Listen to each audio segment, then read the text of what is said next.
नमस्कार. शालेय संस्कार या यूट्यूब चॅनेलमध्ये आपले स्वागत आहे. इयत्ता 10वी गणित भाग 1 चा हा व्हिडिओ मराठी माध्यम व सेमी इंग्रजी माध्यमाच्या विद्यार्थ्यांना उपयुक्त आहे.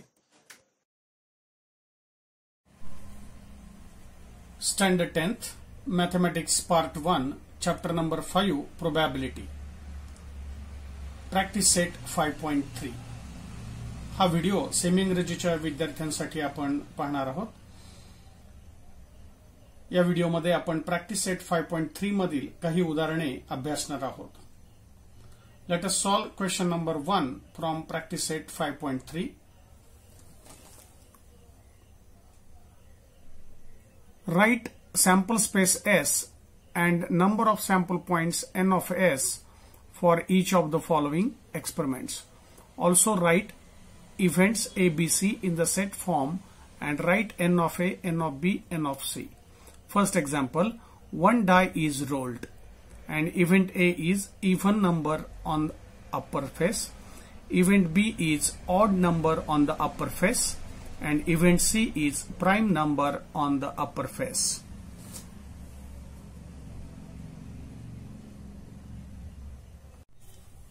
Now let us solve this first example. Random experiment is, first I will write random experiment. Random experiment is one die is rolled.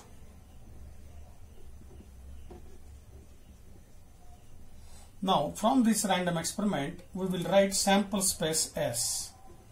So we know that there are 1 to 6 numbers on a die. So out of these 6 numbers, any number will get on the upper face. So 1 to 6 numbers, this is the sample space. So n of S is equal to 6. Now event A. Event A is getting even number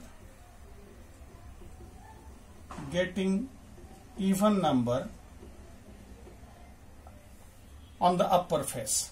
So the elements of set A are, so we have to select even numbers from this sample space. So even numbers are 2, 4 and 6. So these are the elements of event A. So n of A is equal to 3. Now event B. Event B is getting odd number on the upper face. So we can write the sample points of this event B are, so we have to select the odd numbers from the sample space. So 1, 3, 5, these are the odd numbers. So 1, 3, 5, so n of B is equal to 3. And event C is given that a prime number on the upper face. So getting prime numbers on the upper face. So event C will be in set form as, so we have to write the prime numbers. So in the sample space, how many prime numbers are there? 2, 3 and 5. So these are the prime numbers. So n of C is equal to also 3. So in this way we have written sample space and all the events in the set form. या उदाहरणामध्ये random experiment म्हणजे यादृच्छिक प्रयोग आपल्याला दिलेला आहे की एक फासा फेकलेला आहे, त्यावरून आपण सॅम्पल स्पेस म्हणजे नमुना अवकाश असा लिहिलेला आहे. आपल्याला माहिती की फाशावरती 1 ते 6 अंक असतात. 1, 2, 3, 4, 5, 6 असे 6 अंक आहेत. त्यामुळे एस या संचातील एकूण घटकांची संख्या 6 आहे, म्हणजे एन ऑफ एस 6 आहे. यावरून घटना ए आपण लिहिली की इव्हन नंबर आपल्याला पाहिजे आहे वरच्या पृष्ठभागावर त्या फाशाच्या. मग समसंख्या म्हणजेच यामध्ये समसंख्या 2, 4, 6 म्हणजे एन ऑफ ए झाला 3 आणि यामध्ये 3 घटक आहेत. तसंच इव्हेंट बी मध्ये आपल्याला लिहायचं की गेटिंग ऑड नंबर म्हणजे विषम संख्या लिहायच्यात. मग विषम संख्या यामध्ये आहेत 1, 3, 5 त्या आपण इथे लिहिल्या, म्हणजेच बी या संचातील घटकांची संख्या झाली 3 म्हणजे एन ऑफ बी 3 आणि इव्हेंट सी मध्ये आपल्याला गेटिंग प्राईम नंबर म्हणजे मूळ संख्या सगळ्या लिहायच्या. मग सॅम्पल स्पेस एस म्हणजे नमुना अवकाशमध्ये मूळ संख्या आहेत 2, 3 आणि 5. मग त्या आपण इथे लिहिल्या म्हणजे एन ऑफ सी म्हणजे सी या संचातील घटकांची संख्या सुद्धा इथे 3 आहे. अशा पद्धतीने आपण हा पहिला प्रश्न इथे पूर्ण केलेला आहे. Now let us solve the second sub question. 2 dice are rolled simultaneously. Event A is the sum of digits on the upper faces is a multiple of 6. Event B is the sum of the digits on the upper faces is minimum 10. And event C, the same digit on the both the upper faces. Now in this example, random experiment is 2 dice are rolled. म्हणजे इथे 2 फासे आपण फेकलेले आहेत. मग यावरून आपल्याला नमुना अवकाश म्हणजे सॅम्पल स्पेस एस लिहायचा आहे. मग 2 फासे ज्या वेळेला एका वेळेला फेकतो त्यावेळेला यापूर्वीच्या व्हिडिओमध्ये आपण पाहिलेलं आहे की याचा सॅम्पल स्पेसमध्ये 36 एलिमेंट्स येतात. तर 1 1 1 2 1 3 1 4 असं 1 5 1 6 असेच 2 1 2 2 2 3 2 4 अप टू 2 6 असंच 3 1 3 2 अप टू 3 6 4 1 4 2 4 3 अप टू 4 6. याप्रमाणे आपण हे 6 1 6 2 6 3 6 4 6 6 असे एकूण 36 एलिमेंट्स आपल्याला मिळतात. तर हे आपण पूर्वीच्या व्हिडिओमध्ये याची प्रॅक्टिस केलेली आहे. कसं लिहायचं त्याची मी ट्रिक सांगितलेली आहे. आता आपण यावरचं उदाहरण पुढचा इव्हेंट लिहूया. इव्हेंटचं पहिल्या इव्हेंट ए चं वर्णन असं दिलेलं आहे की the sum of the digits on the upper face is a multiple of 6. म्हणजे सम जी पाहिजे आहे सम ऑफ द डिजिट्स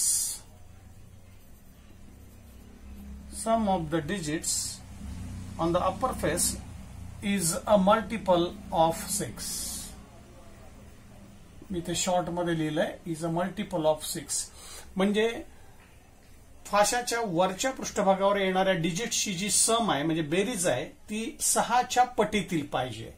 मग आता इथे आपल्याला असे कंस यातले निवडायचे आहेत, असे एलिमेंट्स यातले निवडायचे आहेत की ज्यांची बेरीज ही 6च्या पाढ्यातील पाहिजे म्हणजे 6च्या पटीतील पाहिजे. मग यामध्ये पहिली बेरीज करून बघूया. 1 + 1 2 झाली बेरीज. मग ती 2 काही 6च्या पाढ्यात येत नाहीये. 3 बेरीज 6च्या पाढ्यात येत नाहीये. 4 बेरीज येत नाहीये. इथे 5 बेरीज झाली. इथे 6 बेरीज झाली म्हणजे ही 6च्या पाढ्यात येते. 1 आणि 5 6. So 1 5 is the first element. मग याप्रमाणे आपण प्रत्येक कंसांची या 2 अंकांची बेरीज करून पाहिजे. जी 6च्या पाढ्यामध्ये येते ती आपण इथे घ्यायचे. तो कंस आपण इथे सिलेक्ट करायचा आहे. याप्रमाणे दुसऱ्या ओळीमध्ये आपण पाहूया. इथे बेरीज 3 झाली. 4 5 6 झाली म्हणजे इथे 2 4 आपल्याला घ्यावं लागेल. त्यानंतर 7 8 हे येणार नाही 6च्या पाढ्यात. नंतर 4 इथली बेरीज झाली 5 6 पुन्हा इथे 3 3 आलेले आहेत म्हणजे बेरीज 6 झाली. 6च्या पाढ्यात ही बेरीज येते 6.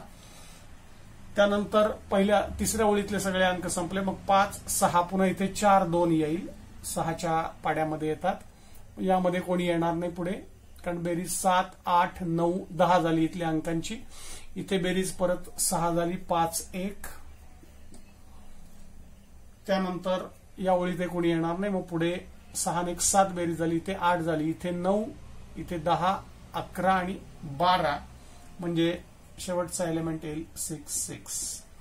तर इथे सर्व कंस आपले निवडून झाले ज्यामध्ये दोन्ही फाशांवरच्या अंकांची मिळून बेरीज ही 6च्या पाढ्यातील पाहिजे म्हणजे 6च्या पटीतील पाहिजे. म्हणजे इथे एन ऑफ ए जो आहे तो आपल्याला मिळाला 1 2 3 4 5 6 ब्रॅकेट आलेले आहेत. म्हणजेच एन ऑफ ए ची संख्या इथे आपल्याला 6 मिळालेली आहे. आता इव्हेंट बी चं वर्णन असं दिलेलं आहे. Event B is sum of the digits is minimum 10. So getting sum of the digits on the upper faces is minimum 10. आता सारखंच आहे. इथे कमीत कमी 10 बेरीज पाहिजे दोन्ही फाशांवरच्या अंकांची मिळून. कमीत कमी 10 म्हणजे जास्तीत जास्त 10 पेक्षा जास्तही आपल्याला चालणार आहे हे इथे आपण लक्षात घ्यायचं आहे. त्यामुळे कमीत कमी 10 आधी कुठे कुठे बघूया आणि 10 पेक्षा जास्तही चालणार आहे. मग पहिल्या ओळीमध्ये कमीत कमी 10 बेरीज कुठेच येत नाही कारण इथे बेरीज 2 3 4 5 6 7 झाली. इथे बेरीज 3 4 5 6 7 8 झाली. इथे 4 3 आणि 4 5 झाली, इथे 6 7 8 9 झाली. म्हणजे पहिल्या तिन्ही ओळीमध्ये कमीत कमी 10 बेरीज कुठे आलेली नाहीये. चौथ्या ओळीत बघूया 5 6 7 8 9 10 इथे झालेली आहे. कमीत कमी 10 आपल्याला पाहिजे, म्हणजे 4 6 हा ब्रॅकेट आपण इथे सिलेक्ट केलेला आहे. पाचव्या ओळीत बघूया आता कमीत कमी 10 बेरीज इथे 6 7 8 9 10 झालेली आहे, म्हणजे 5 5 झाले. त्यानंतर 5 6 पण आपल्याला घ्यावं लागेल, कारण इथे बेरीज झाली 11. आपल्याला मिनिमम 10 पाहिजे. मिनिमम 10 चा अर्थ आहे की ऍटलिस्ट 10 चा अर्थ असतो की मॅक्सिमम पण किती 10 पेक्षा जास्त पण चालणार आहे, म्हणजे 5 6 आपल्याला इथे घेता येईल. त्यानंतर पुढच्या ओळीमध्ये इथे बेरीज 7 8 9 10 झाली, त्यामुळे 6 4 आपण सिलेक्ट केली, बेरीज 10 झाली. 6 4 10. इथे पुढचे 6 5 आणि 6 6 6 6 असे आपल्याला ब्रॅकेट्स मिळतील. म्हणजेच इथे आपण एकूण आपल्याला एलिमेंट्स किती मिळाले पहा, 1 2 3 4 5 6, म्हणजे इथे एन ऑफ बी सुद्धा आपल्याला मिळालेला आहे 6.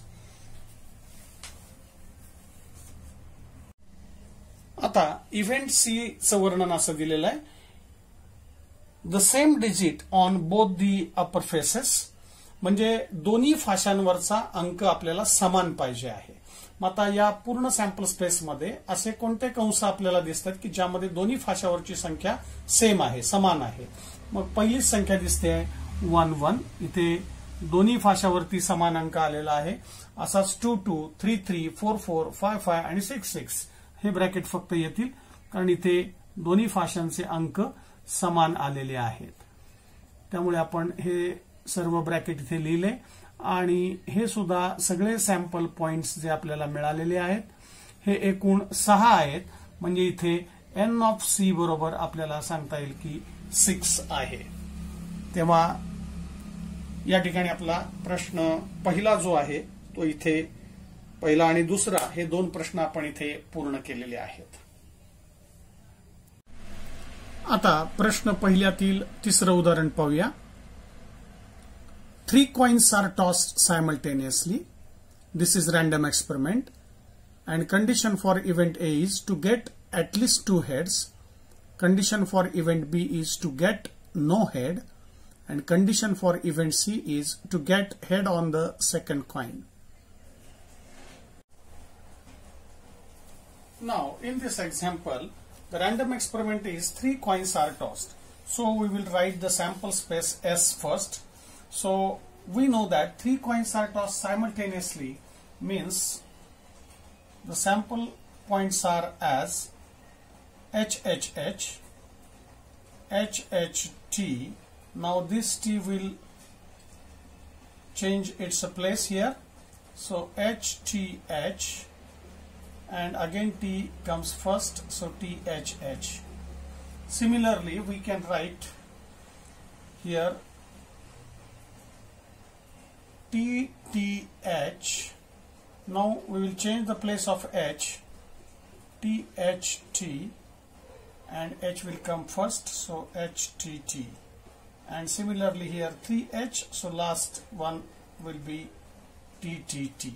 So 1 2 3 4 5 6 7 8.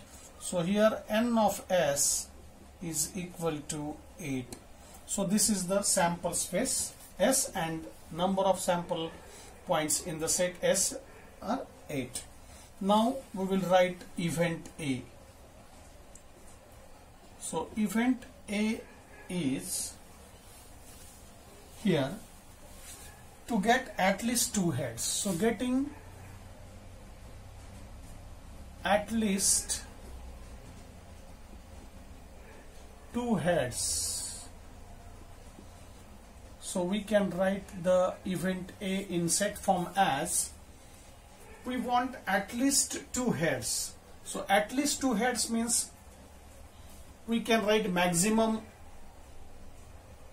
2 heads also. So here 2 heads, at least 2 heads are there, so we can write H H H here. इथे आपल्याला कमीत कमी 2 हेड्स पाहिजेत, म्हणजे 2 छापा पाहिजे आहेत. कमीत कमी 2 म्हणजे जास्तीत जास्त 2 पेक्षा सुद्धा आपण घेऊ शकतो, असा अर्थ इथे लक्षात घ्यायचा आहे आपण. ऍटलिस्ट शब्द आला, ऍटलिस्ट 2 आहे, म्हणजे कमीत कमी 2 हेड्स पाहिजे आहेत, म्हणजेच जास्तीत जास्त 2 पेक्षा सुद्धा आपण इथे घेऊ शकतो किंवा घ्यायचे आहेत, हे इथे लक्षात ठेवायचं आहे आपण.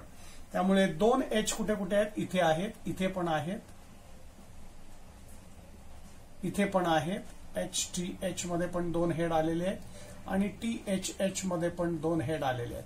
बाकी सगळ्या ठिकाणी 2 हेड कमीत कमी आलेले नाही आहेत. इथे कमीत कमी 2 आणि जास्तीत जास्त 3 आहेत, त्यामुळे आपण ते घेतलेले आहेत. तेव्हा कमीत कमी जेव्हा शब्द येईल तेव्हा जास्तीत जास्त पण आपण घ्यायचे, ते लक्षात ठेवायचं आहे. म्हणजे N of A इथे मिळालं 1 2 3 4. So 4 elements are there. Similarly, we can write event B. So, the event B is to get no head. So, no head. असं वर्णन आपल्याला दिलेलं आहे. मग B या सेटमध्ये, या इव्हेंटच्या सेटमध्ये कोणते एलिमेंट्स येतील हे सॅम्पल स्पेस मधले आपल्याला निवडायचे. No head. मग नो हेड कुठे आहे? इथे प्रत्येक ठिकाणी कमीत कमी एक तरी हेड आलेलाच आहे. फक्त शेवटचा जो एलिमेंट आहे TTT, इथे कोणताही हेड आलेला नाही, त्यामुळे तो एलिमेंट आपल्याला इथे लिहायचा आहे. म्हणजे N of B is equal to 1. आणि असाच इव्हेंट C लिहूया. C चं वर्णन आपल्याला असं दिलेलं आहे. To get head on the second coin. Getting head on second coin. दुसऱ्या नाण्यावरती आपल्याला हेड पाहिजे आहे. तर असेच एलिमेंट्स आपल्याला सॅम्पल स्पेस मधून निवडायचे आहेत ज्यामध्ये दुसऱ्या नाण्यावरती, म्हणजे दुसऱ्या कॉइन वरती हेड आलेला आहे. मग 3 कॉइन एका वेळेला फेकलेले. दुसरा कॉइन म्हणजे मधल्या कॉइनवर हेड आपल्याला बघायचा आहे. मध्ये एच कुठे कुठे आहे तो बघूया. पहिल्यामध्ये आलेला आहे HHH मध्ये एच आलेला आहे. दुसऱ्यामध्ये पण आलेला आहे HHT. इथे दुसऱ्या कॉइन मध्ये, दुसऱ्या एलिमेंट मध्ये सुद्धा मधल्या कॉइनवर एच म्हणजेच हेड आलेला आहे. त्यानंतर THH लिहिता येईल. इथे बघू शकतो आपण. हा घ्यायचा नाहीये कारण टेल आलेला आहे. इथे एच आलेला आहे THH आणि इथे एक आलेला आहे THT. तर असे हे पुढच्या मध्ये एच दुसऱ्या कॉइनवर नाहीये, म्हणजे इथे N of C आपल्याला मिळालेला आहे 4. या पद्धतीने आपण हा तिसरा प्रश्न इथे पूर्ण केलेला आहे. Now let us solve the fourth sub question. Question is, 2-digit numbers are formed using the digits 0, 1, 2, 3, 4, 5 without repetition of the digits, and condition for event A is the number formed is even. Condition for event B is the number formed is divisible by 3, and condition for event C is the number formed is greater than 50. So let us solve this question.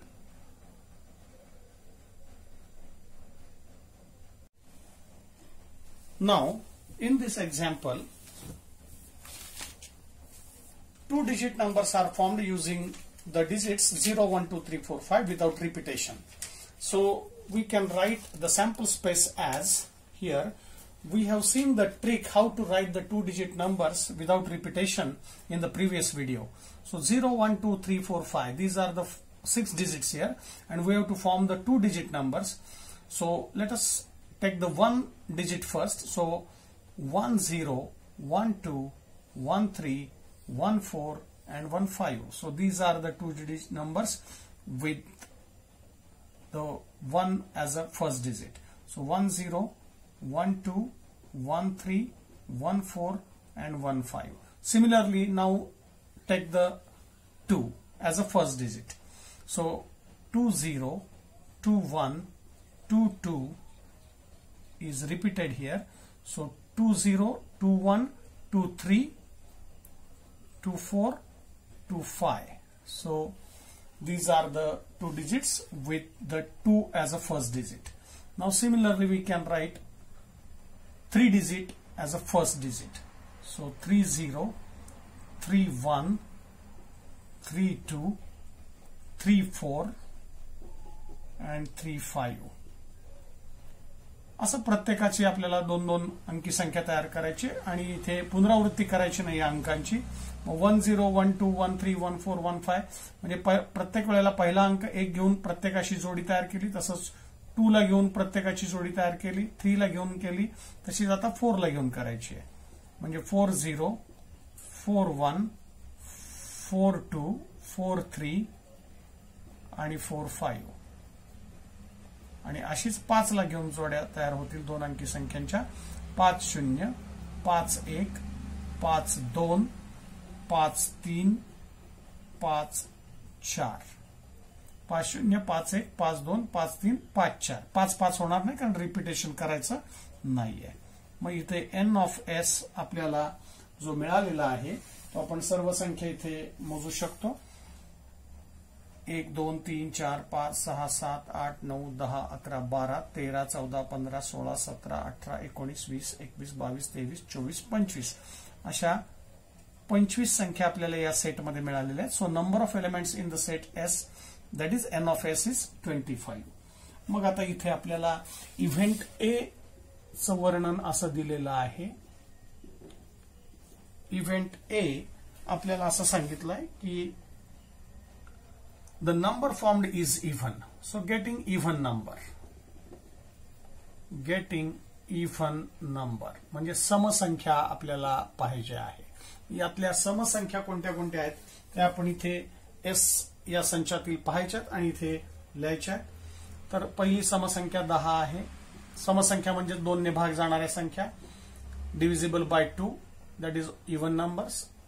14 नंतर 20 येईल, नंतर 24 30 येईल, त्यानंतर येणारी odd even संख्या आहे 32, नंतर 34 40, त्यानंतर 42 नंतर येईल 50, नंतर येईल 52 आणि येईल 54. तर अशा आपल्याला इव्हन संख्या मिळालेल्या आहेत म्हणजे समसंख्या मिळालेल्या आहेत. तर या सर्व संख्या आपण मोजूया. 1 2 3 4 5 6 7 8 9 10 11 12 13 म्हणजे इथे n ऑफ A आपल्याला मिळालेला आहे 13. Number of elements in set A are 13. असंच आता इव्हेंट B लिहूया. इव्हेंट B चं वर्णन असं दिलेलं आहे. The number formed is divisible by 3. The number is divisible by 3. म्हणजे 3 ने भाग जाणाऱ्या संख्या आपल्याला घ्यायच्या आहेत. मग पुन्हा एकदा सॅम्पल स्पेस S मधील अशा संख्या घ्यायच्यात की ज्याला 3 ने भाग जातो म्हणजेच 3च्या पाड्यात येणाऱ्या संख्या घ्यायच्या आहेत. मग इथे 3 ने भाग जाणाऱ्या संख्या या सॅम्पल स्पेस S मध्ये कोणत्या कोणत्या आहेत बघा. पहिली संख्या नाहीये 10, पुढची आहे 12. 12 3च्या पाड्यामध्ये येतात. नंतर 15 येईल, नंतर 21 3 ने भाग जाणाऱ्या संख्येला याच्यात, त्यानंतर 24, त्यानंतर 30 येईल. 30 नंतर पुढची संख्या येईल 32 34 35 या संख्या 3च्या पाड्यात येत नाहीयेत. त्यानंतर मग डायरेक्ट मध्ये 30 नंतर डायरेक्ट येईल 42 संख्या येईल. 42 नंतर 45 येईल. 45 ला 3 ने भाग जातो. 15 3 45 आपल्याला माहिती आहे. त्यानंतर 51 ला 3 ने भाग जातो. 17 3 51 आहे. 3 ने भाग लावला 51 ला तर 17 उत्तर येईल आणि 54 येईल. 18 3 54 म्हणजे याप्रमाणे आपल्याला n ऑफ B मध्ये येणाऱ्या संख्या मिळालेल्या आहेत. 1 2 3 4 5 6 7 8 9 9 संख्या या संचामध्ये आहेत. आणि असाच इव्हेंट C आपल्याला लिहायचा आहे. इव्हेंट C चं वर्णन असं दिलेलं आहे की number formed is greater than 50. Greater than 50 असा नंबर पाहिजे. Greater than 50. मग इव्हेंट C मध्ये असे एलिमेंट्स आपल्याला घ्यायचे की जे 50 पेक्षा मोठे आहेत. मग सॅम्पल स्पेसेस मध्ये 50 पेक्षा मोठ्या संख्या कोणत्या आहेत तर 51 पासून सुरू होईल. 51, 52, 53 आणि 54. So 51, 52, 53, 54. These are the 4 numbers in this set. So n of C is equal to 4. या ठिकाणी आपला प्रश्न पहिल्यातील चौथा उपप्रश्न आपण इथे पूर्ण केलेला आहे.